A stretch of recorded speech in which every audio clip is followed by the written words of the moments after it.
She said, "I have feelings for you, just not romantic ones." I said, "I understand. Thanks for being honest." What she didn't know was that I had the engagement ring sitting in my car. I am Jake, 28M, and this happened with my girlfriend Madison, 26F, of 25 years. We have been living together in my apartment downtown for about 18 months, and I thought everything was going great. Last Tuesday night, I was working on a presentation for my marketing firm when Madison came into my home office with this really serious expression. She had clearly been rehearsing something because she stood there like she was about to give a board presentation. "Jake, I need to be completely honest with you about something," she started. "I do have real, genuine feelings for you, but they are not romantic feelings.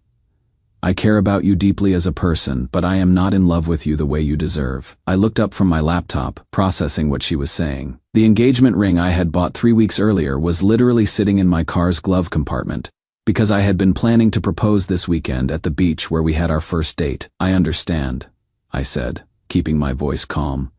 "Thanks for being honest with me." She seemed genuinely surprised by how calmly I took it. I think she expected crying or begging or some big emotional scene. Instead, I just went back to working on my presentation like she had told me she preferred coffee over tea. "That is it?" she asked, her voice rising slightly. "You are not going to say anything else? What would you like me to say?" "I appreciate you clarifying where we stand. It is helpful information." She left looking confused and unsettled. Later that night, I heard her on the phone with her friends, and they were all praising her for being so brave and emotionally mature. They kept saying how refreshing it was that she could have such honest communication and how lucky she was to have someone who could handle the truth so well. What they didn't know was that I was sitting there calculating exactly what our relationship had been costing me and what it meant now that she would basically friend-zoned me after 2.5 years. I was also thinking about the proposal speech I had been practicing in the mirror and the romantic weekend getaway I had booked for next month. The next morning, I returned the ring to the jewelry store, $3,000 back in my account. Just like that. The salesman looked sympathetic when I explained the situation, but I actually felt relieved. Sometimes the universe really does protect you from making huge mistakes. I spent the rest of that day thinking about what Madison had actually said. She appreciated having me in her life, but not in the way I thought we were building toward. She enjoyed the relationship benefits, but didn't want the emotional commitment that comes with being truly in love with someone. Fair enough, but that changed everything about how I would approach our living situation going forward. That evening, when she asked if I wanted to watch our usual show together, I politely declined and said I had some things to figure out. She looked hurt, like she couldn't understand why her honest conversation had changed anything between us. I realized then that she expected everything to continue exactly the same way, just without the pressure of her having to pretend she might want to marry me someday. Update 1: It has been about a month since Madison's honest conversation, and I have been treating her exactly like she asked to be treated, as a friend instead of a romantic partner. The changes have been interesting, to say the least. First, I stopped doing all the boyfriend things I used to do automatically. No more bringing her coffee in bed every morning with her specific order of oat milk latte, with an extra shot, and vanilla syrup from the expensive place downtown that is 15 minutes out of my way. No more picking up her favorite almond croissants on my way home from work. No more surprise dinner reservations at restaurants she would hint about on Instagram. When she asked why I wasn't making my famous Sunday pancakes for both of us anymore, I explained that I make breakfast for myself now, but she is welcome to use the kitchen after I am done. The look on her face was priceless, like she couldn't understand why her personal breakfast service had been discontinued. "But you love cooking for me," she said, watching me make a single serving of pancakes. "I used to love doing things for someone I was in love with," I corrected. "Friends don't typically provide daily breakfast service." When her laptop started acting up last week, she came to me like she always did. I have always been the tech guy who fixes everything: her computer, her phone, setting up her smart television, troubleshooting her podcast equipment for her little pottery business. "Hey, can you take a look at this? It is running super slow and making weird noises. You should probably take it to Best Buy or call tech support," I said without looking up from my own work. "They will be able to run diagnostics and fix any hardware issues. But you always fix my computer problems. You are so good at this stuff." "I used to do that when we were dating," I explained patiently. "Friends don't usually provide free support. I am sure the Geek Squad can help you out. The bathroom situation revealed just how much I had been subsidizing her lifestyle. I replaced all the expensive shampoos and skincare products with basic drugstore brands. Gone were the $45 bottles of sulfate-free shampoo, the $80 serums, the fancy face masks she loved. Everything got swapped out for generic versions that cost about 1/10 the price. When Madison asked about it, I explained that I had been covering those costs as part of our relationship. But since we are friends now, we should split household expenses more fairly. I didn't realize you were keeping track of shampoo expenses, she said, sounding genuinely hurt. I wasn't keeping track, I replied. I was just buying nice things for us because I thought we were building a future together. Friends typically handle their own personal care products. I also removed her from my Amazon Prime, Netflix, Spotify, and HBO Max accounts. When she couldn't order something with free shipping, I suggested she might want to get her own Prime membership since shared accounts are more of a couple thing than a friendship thing.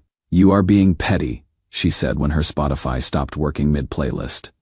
I am being appropriate, I corrected.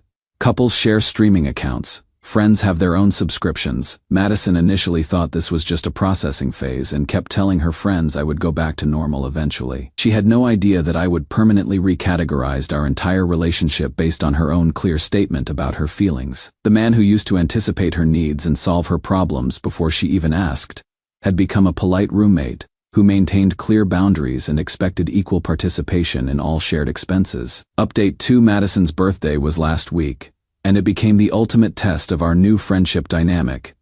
Previous years had been elaborate affairs that I had planned for weeks in advance. For her 24th birthday, I surprised her with a weekend trip to Napa Valley, complete with wine tastings, and a stay at a boutique hotel overlooking the vineyards. For her 25th, I planned a surprise party at the rooftop bar where we first met, hired a photographer to capture the moment, and flew in her favorite cake from this specialty bakery in Portland that she had mentioned loving during a work trip. The total cost was probably close to $2,000. But seeing her face light up made every penny worth it. This year, I sent a happy birthday text at 9 in the morning and gave her a $25 gift card to Target that I picked up during my lunch break. The contrast was not lost on her. "This is really all you are doing for my birthday?" she asked that evening, holding the gift card like it might be contaminated. "We can grab dinner somewhere if you want," I offered cheerfully. "Want to split the bill at that new Italian place? I heard their pasta is really good." Her face cycled through about 5 different emotions: confusion, hurt, disbelief, anger, then something that looked a lot like panic. "Split the bill. Jake, it is my birthday." "Right, which is why I got you the gift card," I said, gesturing toward the Target card she was still holding. "That should cover your half of dinner pretty much anywhere you would want to go." She stood there for a long moment, probably realizing for the first time what just friends actually meant in practical terms. She ended up ordering Thai food delivery and eating alone while I went to my weekly poker game with the guys. Her book club friends who had celebrated her emotional honesty were mysteriously unavailable for actual birthday support. When I got home around 11, she was on the couch looking miserable, surrounded by the containers from her solo birthday dinner. "I cannot believe you are treating me like this," she said without looking up. "Like what exactly?" "Like I don't matter to you anymore." I sat down across from her and gave her my full attention. "Madison, I am treating you exactly how you asked to be treated. You said you have feelings for me, just not romantic ones. This is what friendship looks like. Friends don't plan elaborate birthday surprises or spend hundreds of dollars on celebrations. They send nice texts and maybe grab casual dinner if schedules work out." The reality of what she would actually requested was finally hitting her. But the real wake-up call came when she got the flu 2 weeks later. In the past, I would have called in sick to work, made homemade chicken soup, run to the pharmacy for medicine, and basically been her personal nurse until she recovered. This time, I texted, "Hope you feel better soon. Make sure to stay hydrated," and went to work as usual. When she complained that I wasn't taking care of her, I reminded her that romantic partners take care of each other when they are sick. Friends send get well texts and maybe drop off soup if it is convenient. "You used to love taking care of me," she said, looking genuinely confused and hurt. "I used to be in love with you," I replied, matter-of-factly. "Now we are friends. The level of care is appropriately different. Final update: 3 months after Madison's declaration, I told her I would put an offer on a condo in the suburbs and would be moving out when our lease ended. Her face went completely white. "You bought a place?" Without discussing it with me. I mentioned I was house hunting when you asked about my weekend plans. I didn't realize friends needed to consult each other on major financial decisions. Our current rent is $2,800 a month, and while we supposedly split everything 50-50, I had been covering about 70% of the actual housing costs when you included utilities, internet, and various fees I handled without calculating exact portions. That is when the desperate backtracking started. "Jake, I think I made a huge mistake," she said that night. "I have been thinking about what I said about my feelings, and I was wrong. I do love you, I really do love you, and I want us to try again." I gave her my full attention, the way I would for any friend experiencing a crisis. "It sounds like you are under a lot of stress right now. Major life changes often make people reconsider past decisions. That is completely normal. I am saying I want to be with you romantically again. I want to move to the new place with you and go back to how things were." I considered her words carefully. "I appreciate you sharing that, but romantic love requires mutual feelings from the beginning. When you clearly stated your limitations 4 months ago, I accepted them and adjusted permanently.